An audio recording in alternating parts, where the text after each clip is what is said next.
अध्यक्षांनी केलं तर योग्य नाही. आणि असं काय की आम्हाला अध्यक्ष एक सुसंस्कृत आहे, नार्वेकर साहेब उच्च शिक्षित आहे, सुसंस्कृत आहे. त्यांनी या सर्व गोष्टीचा विचार करून न्यायाला धरून निर्णय द्यावा ही अपेक्षा आहे.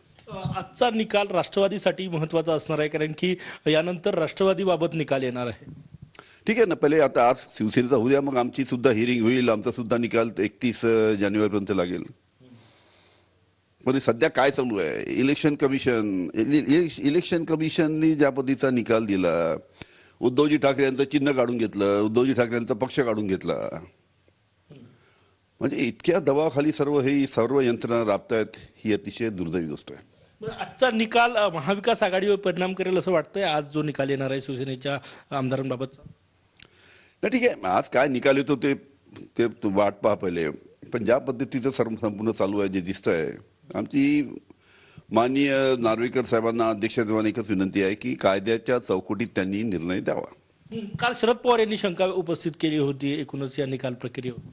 बरोबर आहे ना. शरद पवार साहेबांनी सुद्धा हे सांगितलं की न्यायाधीशच आरोपीला भेटायला जातो, ते सुद्धा बोलले. उद्धवजी ठाकरे सुद्धा बोलले. त्याच्यामुळे संशय येतो, संशयाला वाव आहे तिथे. पण विधानसभा अध्यक्ष म्हटले की माझे काही वेगळे पण कामं राहू शकते. आता या सगळ्या गोष्टी सगळ्यांना समजतात, समजलं की नाही. अध्यक्ष कधी असं मुख्यमंत्र्याकडे जात नाही, तुम्हाला सांगतो. ते संकेत आहेत अध्यक्ष. आणि अशा वेळेस जेव्हा निकाल द्यायचा आहे त्यावेळेस तुम्ही जाता, म्हणजे काही टीप घ्यायला गेला होता का तिथे,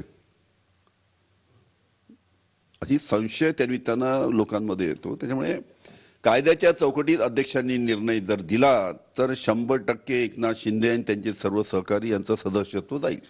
शिंदे गटाचा दावा आहे की लोकशाहीमध्ये तर निकालाआधी मोठ्या हालचाली होत आहेत. काल वर्षावर देवेंद्र फडणवीस आणि अजित पवारांनी